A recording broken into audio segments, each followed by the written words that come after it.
1800 hours Pakistan Standard Time. Assalamu alaikum. This is Radio Pakistan. The news read by Aisha Naya. First, the headlines. President and Prime Minister strongly condemning Israeli forces' attack on Palestinians have asked the international community to must take immediate action to protect them.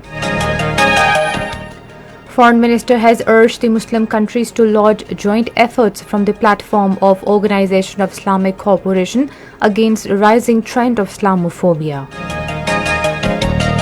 Saudi Foreign Minister, appreciating Pakistan's role in countering Islamophobia, has called for global dialogue to face this challenge. Prime Minister and Saudi Crown Prince have agreed to further augment collaboration and cooperation to achieve mutually agreed goals. Information Minister says government will exhaust all legal options against Lahore High Court's verdict allowing Shehbaz Sharif to go abroad. In Indian illegally occupied Jammu and Kashmir, All Parties Hurriyat Conference has appealed to the world bodies, including the United Nations, to intervene to the rescue of Kashmiri detainees languishing in jails. And now the news in detail. President Dr. Arif Alvi has strongly condemned the continuous apartheid being carried out against unarmed Palestinians. In a tweet today, he said the atrocious attack on peaceful praying Muslims in Palestine is given the usual media spin of clashes. The president asked the Palestinian brothers not to lose hope. He said time is near when international politics will be based on morality and not on vested interest.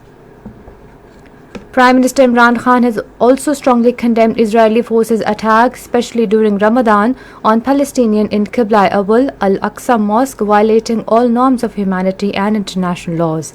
In a tweet today, the Prime Minister said Pakistan reiterate its support for Palestinian people. He asked the international community to must take immediate action to protect Palestinians and their legitimate rights.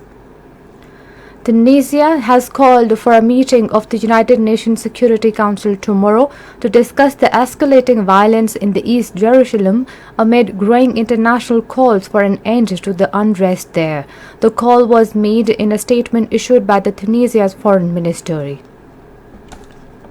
Foreign Minister Shah Mahmood Qureshi has urged the Muslim countries to launch joint efforts from the platform of Organization of Islamic Cooperation against the rising trend of Islamophobia. In a statement, he said blasphemous acts against Holy Prophet Hazrat Muhammad sallallahu alaihi wasallam, Khatamun Nabiyyin, cannot be tolerated. Shah Mahmood Qureshi said in light of Prime Minister Imran Khan's vision, he has taken authorities of Iran, Turkey and Indonesia into confidence over the issue of Islamophobia. The Foreign Minister said Prime Minister Imran Khan's ongoing visit to Saudi Arabia will provide new impetus to brotherly relations between the two countries. He said both the countries have decided to establish an international mechanism which will create new employment opportunities for Pakistanis. The Foreign Minister said a Saudi delegation will soon visit Pakistan for structured dialogue in this regard, and after that, Saudi Crown Mohammed bin Salman Al Saud and Saudi Foreign Minister Prince Faisal bin Farhan Al Saud will also come to Islamabad.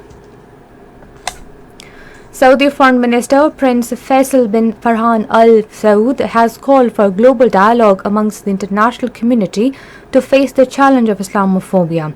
In an interview with a private news channel, he said Saudi Arabia and Pakistan are jointly working on various challenges being faced by the Ummah, including Islamophobia.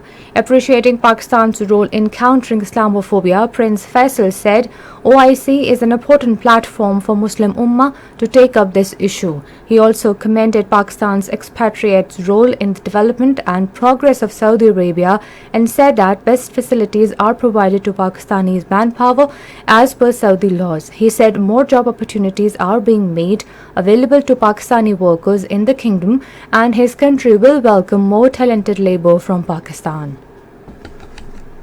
Prime Minister Imran Khan, during his visit to Saudi Arabia, performed Umrah at Khana Kaaba today. The Prime Minister also had the opportunity to enter the Holy Kaaba as the door was opened specially for him. After the Umrah, the Prime Minister will also meet Imam Kaaba, the head of the Muslim World League and Secretary General of OIC. Later, he will address the Pakistani community at the ceremony regarding Roshan digital account. This is Radio Pakistan. Prime Minister Imran Khan and Saudi Crown Prince Mohammed bin Salman have agreed to further augment collaboration and cooperation to achieve mutually agreed goals. According to a joint statement issued after Prime Minister's meeting with the Crown Prince, the two leaders reviewed all facets of bilateral cooperation and discussed regional and international issues of mutual interest.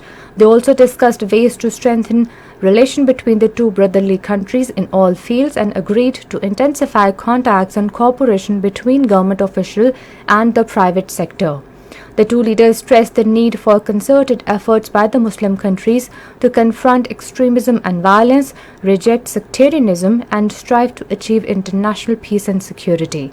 In the constructive spirit of discussions, the two sides reaffirmed their full support for all the legitimate rights of the Palestinian people, especially their right to self-determination and establishment of their independent state with pre-1967 borders and East Jerusalem as its capital. Minister for Information and Broadcasting Chaudhry Fawad Hussain says the government will exhaust all legal options against Lahore High Court's verdict allowing Shehbaz Sharif to go abroad.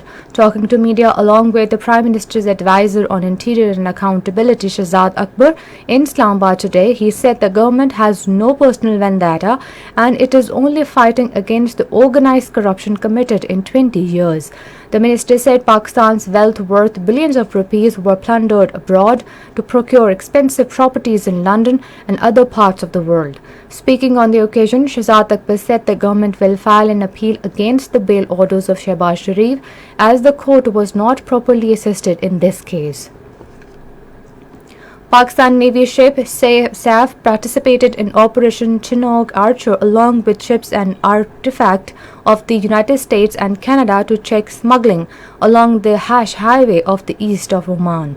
The aim of the exercise was primarily to demonstrate interoperability between participating navies and interdict illegal smuggling and trade emanating along the Hash Highway. Pakistan Navy promotes peace and stability in the region and has remained committed to maritime security and order at sea. In Indian illegally occupied Jammu and Kashmir, congestion in jails and infection of inmates at large scale have triggered concern among the general public about the safety of Hurriyat leaders and activists. According to Kashmir Media Service, Ruwa Shah, daughter of illegally detained prominent Hurriyat leader Altaf Ahmad Shah, in a tweet expressed concern over the health of her father Altaf Ahmad Shah and other Hurriyat leaders languishing in New Delhi's infamous Tihar jail. Meanwhile, the APHC, in a statement issued in Srinagar, appealed to the United Nations, International Committee of Red Cross and other human rights organizations to intervene and come to rescue of Kashmiri's detainees languishing in jails.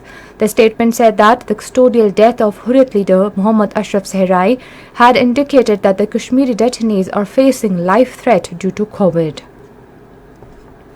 The Afghan Foreign Minister Mohammad Hanif Atmar and prosecutor from the International Criminal Court have met in The Hague to discuss the ICC's war crimes investigation in Afghanistan.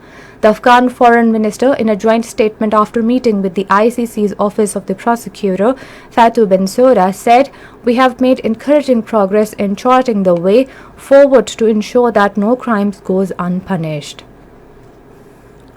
On the third day of the second and final cricket test against Pakistan at Harare, after being follow-on, Zimbabwe in their second inning were 121 for 2 a short while ago.